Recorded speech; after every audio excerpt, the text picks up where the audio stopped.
phê chụp hết có tìm thêm à off đi con anh này telefon rồi về tụi tây này tụi khăm chuộc em một hàng phụ chuộc tụi tây này tụi bố hình mình trong cam thiềm em phải rêu rêu chín nữa nè hey cái gì nè mọi cô cái cổng thằng luôn à mọi cô mét chín à cái gì hey cái nào đứa em mel chụp bè cái nào xin các mel chụp anh này à sắp mình à Henry dâu điện sang à dâu tế anh này tôi nói hiền BA fourth semester tôi tự rồi à chút tiệm cái tôi nói hiền mà còn chân là cái nào thì ác khí tệ với nhé thằng đi Sam chuyện hey cái nào này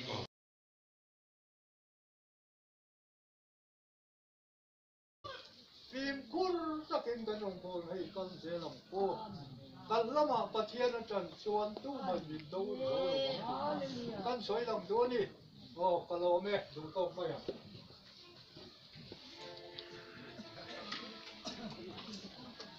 kan za pathian kan fakhonan Christian habuan number sam pat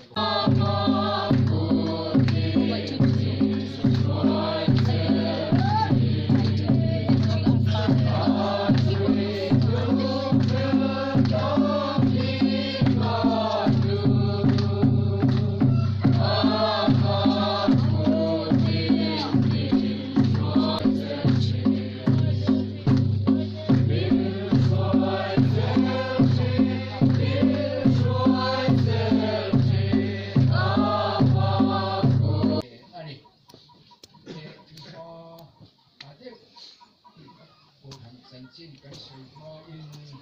cái lồng mà thì phải dấu liền xóa là đó cái giặc hoa xong được bọc hoa và cái số mà sẽ lưu ở thả ở cái này xuống còn tôi sao tôi phụ ta sang in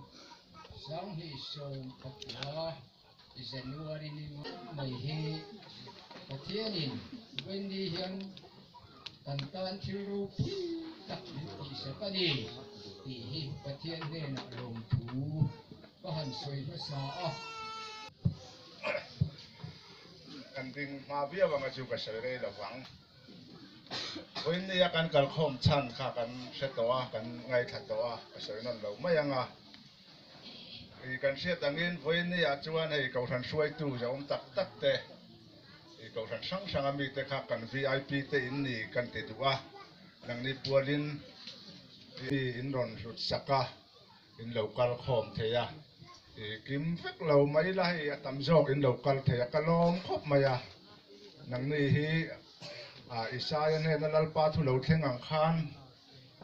lalpan ama choi moi tura phun thing duom tak te in ni ti kha i kan soi ri du ni ko than suai tu local khom jong som te in the vai chunga lom thu kan soya changin upa zo lian zuala upa ordination kum som na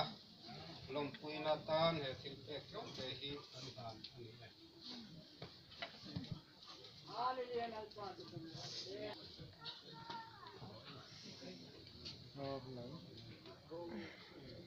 lâu chụp cái gì mà